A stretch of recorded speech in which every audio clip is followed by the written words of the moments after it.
اور پچھلی ساری گواہیوں کی تصدیق ہو گئی. وہ گواہی ہے محمد عربی صلی اللہ علیہ وآلہ وسلم کی.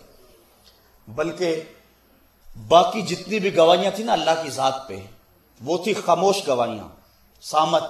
اور حضور کی گواہی، حضور اللہ کی ذات پہ دلیل تھے، ناطق، بولنے والی دلیل.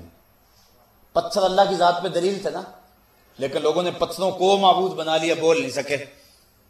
درخت اللہ کی ذات پہ دلیل تھے نا، درختوں کو لوگوں نے پوجنا شروع کر دیا، بول نہیں سکے. اور ہم تو اس کی گواہی دینے آئے، تم ہمیں پوج رہے ہو. چاند، سورج، ستارے، یہ اس کی ذات پہ دلیل تھے نا، لیکن لوگوں نے چاند کی پرستش کی، اجرام فلکیہ کی پرستش کی، سورج کی پرستش کی.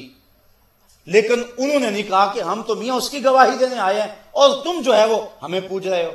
لیکن جب دلیل ناطق آ گئی تو جو گونگے تھے ان کے منہ میں بھی زبان آ گئی. درخت کو لوگ پوچھتے تھے، درخت نے کبھی نہیں کہا تھا کہ مجھے کیوں پوچھتے ہو. ادھر حضور کی انگلی اٹھی اور قدموں میں آ کے سلامی دے رہا ہے اور گواہی دے رہا ہے، رب کی بھی دے رہا ہے، اس کے رسول کی بھی دے رہا ہے. پتھر ہیں ابو جہل کی مٹھی میں، لیکن گواہی مصطفیٰ کی دے رہے ہیں. وہ لے آیا نا مٹھی میں ابو جہل، کہنے لگا آپ اگر اللہ کے سچے نبی ہیں تو بتائیں میری مٹھی میں کیا ہے. یہ تو ابو جہل بھی جانتا تھا کہ جو نبی ہوتا ہے وہ پوشیدہ چیزوں کو جانتا ہے، اس لیے اس نے کہا تھا بتائیں نا میری مٹھی میں کیا ہے. تو حضور نے مسکرا کے کہا میاں میں بتا دوں یا مٹھی میں جو ہے وہی بتا دے. اچھا مجھے یہ بتاؤ، حضور کے لیے تو وہ پتھر پوشیدہ تھے اور حضور کے لیے تو پتھر غیب تھے، لیکن ان پتھروں کے لیے حضور غیب نہیں تھے. جو رکاوٹ حضور کے راستے میں ان پتھروں پر تھی تو ان پتھروں کے راستے میں تو وہی ہاتھ کی رکاوٹ تھی. لیکن نبی کی توجہ ہوئی تو پتھروں کے اندر بھی غیب آ گیا. نبی تو پھر نبی رہا ہے نا. تو ان پتھروں نے پھر بول کر حضور کی گواہی دی کہ نہ دی. اور پھر لطف کی بات یہ ہے پتھروں نے یہ بھی نہیں سوچا مٹھی کس کی میں ہے. پتھروں نے ہمیں سبق پڑھایا اور درس دیا، حق بات کہنی پڑے تو ابو جہل کی مٹی ہو تو وہاں بھی کہہ دیا کرو. حق بات کہنے سے جھجکا نہ کرو، جس کی مٹھی بھی ہو وہاں حق کہہ دیا کرو. اب پتھروں نے گواہی دی. یہ اجرام فلکیہ، چاند، سورج، ستارے، یہ اللہ کی ذات پہ گواہی بن کے آئے تھے. لوگوں نے ان کی پوجا شروع کر دی. چاند نے 2 ٹکڑے ہو کر گواہی دی اور میاں میں معبود نہیں ہوں، میں تو اس نبی کے در کا بھکاری ہوں. سورج نے پلٹ کر کے گواہی دی کہ میں اس نبی کے در کا گدا ہوں. تو وہ جو خاموش دلیلیں تھی ان کے اندر بھی جان آ گئی. 1 لاکھ کئی ہزار نبیوں کی جو گواہیاں تھیں ان گواہیوں پر بھی مہر تصدیق ثبت ہوگی. کیوں؟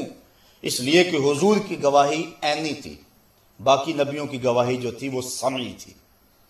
سمعی گواہی کے بعد عینی گواہی کی گنجائش رہتی ہے، اور عینی گواہی کے بعد پھر کسی اور گواہی کی گنجائش بھی نہیں رہتی. اس کی مثال دینا چاہوں گا، یہ ماہ صیام ہے. قاضی صاحب مسجد میں بیٹھے ہوئے تھے، ایک شخص بھاگا بھاگا آیا، جناب چاند چڑھ گیا. کہا میاں تم نے دیکھا ہے؟ کہا دیکھا نہیں سنا ہے. قاضی صاحب نے اقرار کرتے ہیں نہ انکار کرتے ہیں. کہا بیٹھ جاؤ. پھر ایک شخص آیا، چاند چڑھ گیا. میاں دیکھ کر آئے ہو؟ کہا دیکھا نہیں سنا ہے. کہا تم بھی بیٹھ جاؤ. پھر آیا ایک شخص آیا، جناب چاند چڑھ گیا. میاں تم نے دیکھا ہے؟ کہا جی سنا ہے. کہا تم بھی بیٹھ جاؤ. بیٹھتے گئے. پھر ایک شخص آیا، جناب چاند چڑھ گیا. تم نے دیکھا ہے؟ جناب دیکھ کر کے آیا ہوں، میں نے اپنی آنکھوں سے دیکھا ہے، میں نے واضح دیکھا ہے. کہا اچھا میاں تم جو آئے تھے تم بھی سچے. پردے اعتکاف کے اتار دو، لوگوں گھروں کو جاؤ، صبح 8 بجے عید ہوگی. جو ہے وہ جب گواہی ہو گئی تو سب پچھلوں کی گواہی بھی سچی ہو گئی. اب ایک شخص بھاگا بھاگا آیا، حضور چاند چڑھ گیا. میاں تم نے دیکھا ہے؟ کہا نہیں سنا ہے. کہا سنا تھا تو پہلے آتا، اب دیکھنے والا آ گیا، اب کسی سننے والے کی ضرورت باقی نہیں رہی. جب مصطفیٰ جان رحمت آگے، ختم نبوت کی مہر لگ گئی، اب کوئی قادیان سے اٹھ کر کے کہے کہ میں نے بھی سنا ہے. کہا میاں اگر سنا تھا تو پہلے آتا، اب دیکھنے والا آ گیا، اب کسی سننے والے کی کوئی گنجائش ہی باقی نہیں رہی. باقی سب کی گواہیاں جو تھی وہ سمعی تھی اور حضور کی گواہی عینی. سب نبیوں نے قوم کو کہا لوگوں اس کو مانو. قوم نے کہا دیکھا ہے، کہا نہیں سنا ہے. قوم نے کہا لن نؤمن لک حتی نری اللہ جہرا، ہم تو دیکھیں گے تو مانیں گے، ہم دیکھیں گے تو مانیں گے. یہ سارے نبیوں کی قوموں نے تقریباً یہ کہا ان کو کہ ہم دیکھیں گے تو مانیں گے. لیکن یہ بات حضور کی قوم نے نہیں کہی کہ دیکھیں گے تو مانیں گے. کیوں؟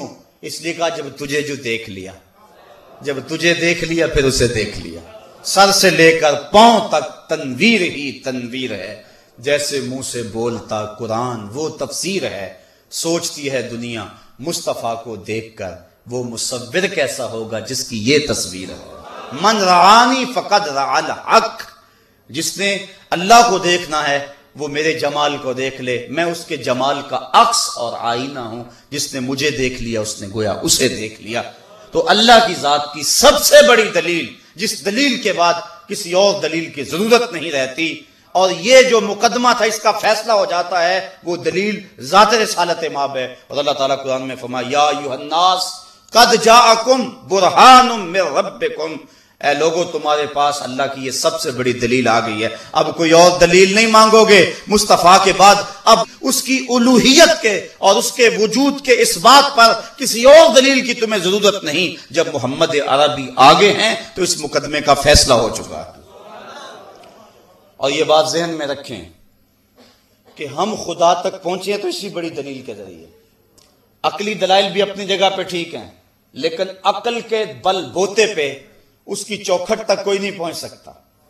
عقل کے بل بوتے پر ایک اذعان تو ملے گا، ایک یقین تو ملے گا، لیکن اس کے در تک رسائی نہیں ہوگی، اور وہ رسائی کہاں سے ملے گی؟ وہ مصطفیٰ کی چوکھٹ سے نصیب ہوگی۔ بخدا خدا کا یہی ہے در، نہیں اور کوئی مفر مکر، جو وہاں ہو یہیں آ کے ہو، جو یہاں نہیں وہ وہاں نہیں، وہی لا مکان کے مکی ہوئے، سر عرش تخت نشیں ہوئے۔